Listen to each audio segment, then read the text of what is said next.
வணக்கம் நண்பர்களே. எத்துணையும் பேதமுறாது எவ்வுயிரும் தம்முயிர் போல் எண்ணி உள்ளே ஒத்துரிமை உடையவராய் உவக்கின்றார் யாவரவர் உளத்தான் சுத்த சித்தருவாய் எம்பெருமான் நடம்புரியும் இடமென நான் தெரிந்தேன். அந்த வித்தகத்தம் அடிக்கேவல் புரிந்திட என் சிந்தை மிக விழைந்தேன். ஒரு சிறிய கிராமத்தின் எல்லையில் பாழடைஞ்ச கோயில் ஒன்று. அந்த கோயில் கருவறை பூட்டப்பட்டு பல ஆண்டுகள் ஆகிவிட்டன. பூசைகள் இல்லை, வழிபாடும் இல்லை. ஆனால் அந்த கோயில் முன்மண்டபத்தை ஒரு ஏழை கூடை தொழிலாளி வாழ்ந்து வந்தான்.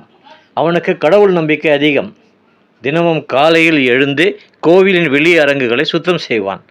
மண்டபத்தின் தூண்களில் சிதறி கிடக்கிற மாட்டு சாணத்தை அள்ளி அப்புறப்படுத்துவான்.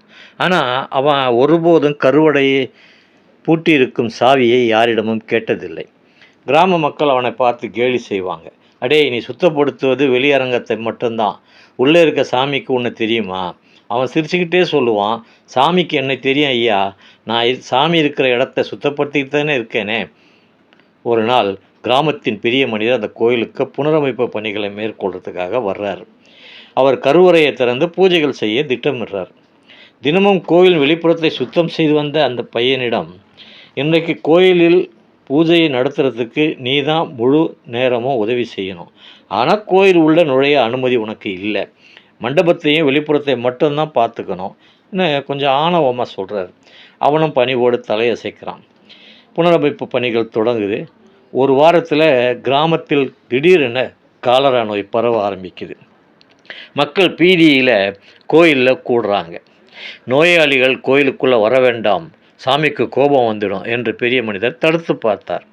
நோயின் தாக்கம் மிக அதிகமாக இருந்ததால் பலரும் கோயில் முன் மண்டபத்தில் மரத்தடியில் வந்து படுத்துட்டாங்க. அவர்களுக்கு உணவு கொடுக்கவோ கிட்ட வந்து மருந்து கொடுக்கவோ கிராம மக்கள் பயந்தனர். அப்போது யாரும் எதிர்பார்க்காத ஒரு செயல் நடந்தது. அந்த ஏழை கூலி தொழிலாளி தன் கூலியை வாங்கி காய்கறிகள், மருந்து மற்றும் சோறு எடுத்து கொண்டு போய் எத்துணையும் பேதமுறா பாதிக்கப்பட்டவர்களை நோக்கி சென்றான்.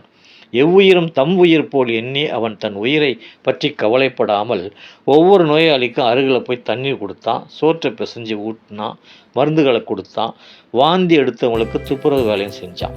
நோயாளிகள் பலர் குணமடைந்தனர். மற்றவர்கள் பயந்து ஒதுங்கிய போது அவன் காட்டிய கருணையும் அன்பும் தான் அவனை மீட்டது.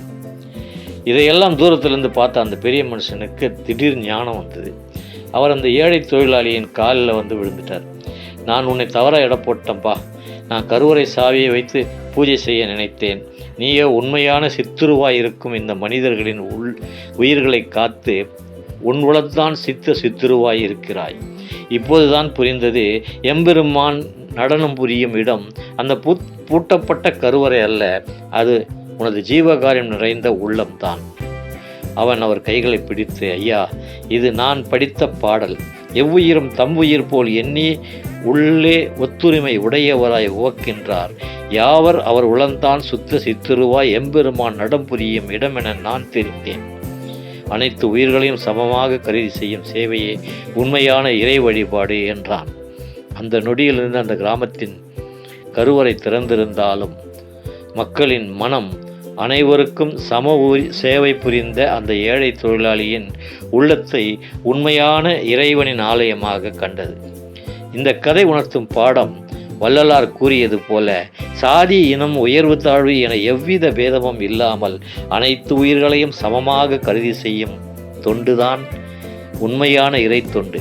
நம் மனம் அருள் நிறைந்த சுத்தமான அறிவாக இருக்கும்போது அங்கேதான் இறைவன் திருநடனம் புரிகிறான். இந்த கதை ஜீவகாருண்யம் மற்றும் சமத்துவம் என்ற வள்ளலாரின் அடிப்படை தத்துவத்தை விளக்குகிறது. இந்த பதிவு உங்களுக்கு பிடித்திருந்தால் நண்பர்களுக்கு ஷேர் பண்ணுங்கள், லைக் பண்ணுங்கள், சப்ஸ்கிரைப் பண்ணுங்கள். மீண்டும் இன்னொரு பதிவுடன் உங்களை சந்திக்கிறேன். அருட்பெருஞ்சோதி, அருட்பெருஞ்சோதி, தனிப்பெருங்கருணை, அருட்பெருஞ்சோதி. நன்றி, வணக்கம்.